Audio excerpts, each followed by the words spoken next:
শেষ দিবসের পূর্বাভাস। মহাকাশের গভীরে যেখানে সময় তার অর্থ হারায়, সেখানে এক বিশাল ধূসর কাঠামো স্থির হয়ে আছে। এটি শাশ্বত অন্ধকারের দুর্গ, যেখানে ইবলিস তার সহস্র সহচর নিয়ে অবস্থান করে। কোটি কোটি বছর ধরে তার অস্তিত্ব কেবল বিদ্রোহ আর প্রবঞ্চনার প্রতিচ্ছবি। সে আদম আলাইহিসসালামকে সিজদা করতে অস্বীকার করার সেই মুহূর্ত থেকে শুরু করে কেয়ামতের প্রাক্কাল পর্যন্ত মানবজাতিকে পথভ্রষ্ট করার শপথ পালন করে চলেছে।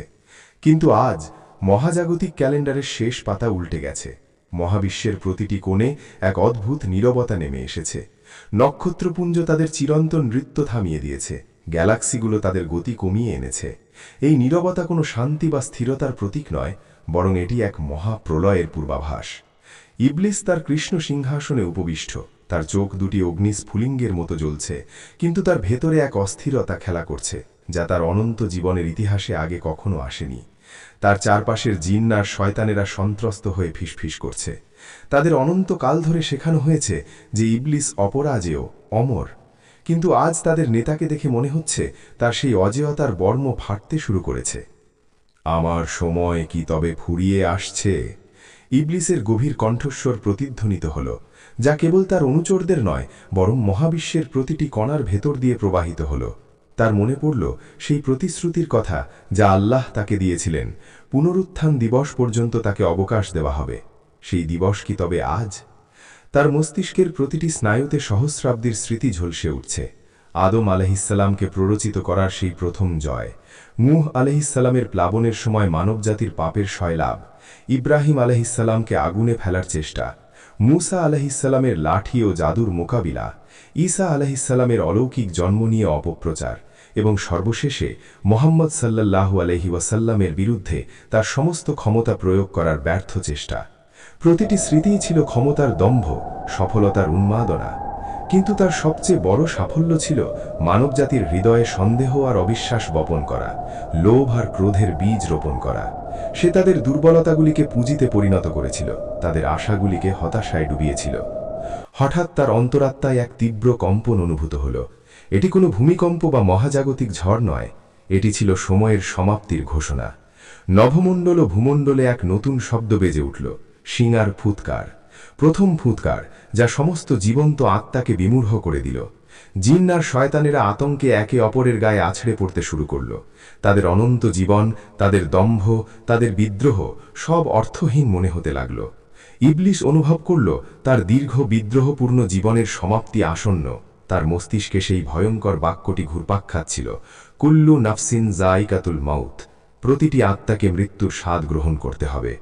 সে একজন ফেরেশতা ছিল, আল্লাহর প্রতি অনুগত ছিল, কিন্তু অহংকার তাকে অন্ধকার পথে ঠেলে দিয়েছিল। সে মৃত্যুকে ভয় করত না, কারণ সে মনে করত সে মৃত্যুর ঊর্ধ্বে। কিন্তু আজ মৃত্যু তার সামনে এক ভয়ঙ্কর বাস্তব রূপে আবির্ভূত হয়েছে।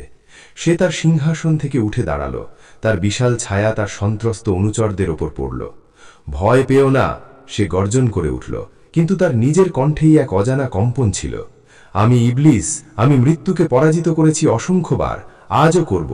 কিন্তু তার কথাগুলো শূন্যে মিলিয়ে গেল। সে অনুভব করল তার ভেতরের শক্তি ধীরে ধীরে ক্ষয় হতে শুরু করেছে, তার বিদ্রোহের অগ্নিশিখা নিভে আসছে। তার অনন্ত অস্তিত্বের প্রতিটি কোষ বিদ্রোহ করছে এই নতুন অনুভূতির বিরুদ্ধে। এটি হলো বিনাশের শুরু। দ্বিতীয় ফুৎকারের জন্য সময় ঘনিয়ে এসেছে, যা মহাবিশ্বের সবকিছুকে ধ্বংস করে দেবে। ইবলিস জানত তার অনন্ত অস্তিত্ব আজ এক কঠিন পরীক্ষার মুখে। তার দীর্ঘ জীবন, তার সমস্ত চক্রান্ত, তার সমস্ত কুটিলতা, সবকিছুর হিসাব আজ নেওয়া হবে। এইবার আর কোনো অবকাশ নেই, ক্ষমা নেই, কেবল চূড়ান্ত পরিণতি। দ্বিতীয় ফুৎকার বেজে উঠল। এর শব্দ প্রথম ফুৎকারের চেয়েও সহস্র গুণ বেশি তীব্র। মহাবিশ্বের প্রতিটি কোষে কম্পন সৃষ্টি করে। আকাশ ফেটে গেল, নক্ষত্ররাজি খসে পড়তে লাগল, গ্রহগুলো একে অপরের সাথে সংঘর্ষে লিপ্ত হয়ে ধুলোয় পরিণত হল। ইবলিসের ধূসর দুর্গ, যা সে অনন্তকাল ধরে দুর্ভেদ্য মনে করত, তা থরথর করে কাঁপতে শুরু করল। তার অনুচরেরা, যারা এতদিন তাকে অজেয় ভাবত, তারা এখন পাথরের মূর্তির মতো জমে গেছে। তাদের চোখগুলো বড় বড়, তাদের মুখে তীব্র আতঙ্ক। তারা একে অপরের দিকে তাকাচ্ছে, কিন্তু একে অপরের জন্য কিছুই করতে পারছে না। তাদের নেতা ইবলিস আজ নিজেই মৃত্যুর মুখোমুখি। ইবলিস অনুভব করল তার দেহ থেকে প্রাণ শক্তি বেরিয়ে যাচ্ছে, তার স্নায়ুতন্ত্রে এক তীব্র বেদনা ছড়িয়ে পড়ল। সে তার সমস্ত শক্তি দিয়ে প্রতিরোধ করার চেষ্টা করল, তার ক্রোধ আর অহংকারকে হাতিয়ার করে মৃত্যুর বিরুদ্ধে দাঁড়ালো। সে স্মরণ করল তার প্রতি আল্লাহ তাআলার সেই বাক্য, নিশ্চয়ই আমার শাস্তি অতি কঠিন। এই বাক্যটি আজ তার সামনে এক জীবন্ত ভয়ঙ্কর রূপে আবির্ভূত হয়েছে। সে এতদিন জানত মৃত্যুর পর তাকে জাহান্নামে নিক্ষেপ করা হবে, কিন্তু সে ভাবেনি যে মৃত্যু নিজেই এত ভয়ঙ্কর হবে। তার অহংকারী মনে সবসময় একটি ধারণা ছিল যে তার ক্ষমতা বাড়ে যখন মানুষ বেশি পথভ্রষ্ট হয়, কিন্তু আজ মানবজাতি বা জিনজাতির কারোরই অস্তিত্ব নেই, সে একা। হঠাৎ এক বিশাল সত্তা তার সামনে আবির্ভূত হল।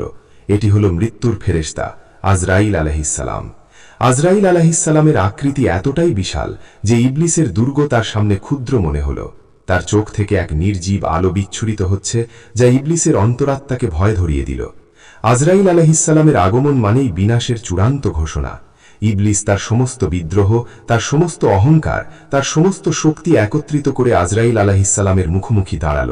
তুমি কে যে আমার পথে বাধা দিতে এসেছ? ইবলিস গর্জন করে উঠল, যদিও তার কণ্ঠস্বর কাঁপছিল।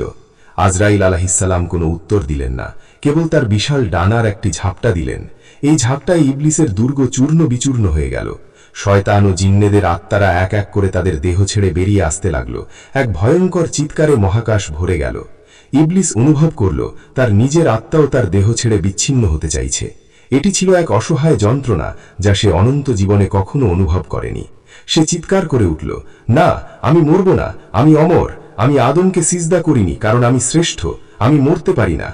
তার এই আর্তনাদ মহাবিশ্বের ধ্বংসের স্তূপের মাঝে হারিয়ে গেল। ইবলিস, যে নিজেকে অমর মনে করত, সেও মৃত্যুর স্বাদ গ্রহণ করল। মহাবিশ্বের শেষ জীব হিসেবে ইবলিসের মৃত্যু ঘটল।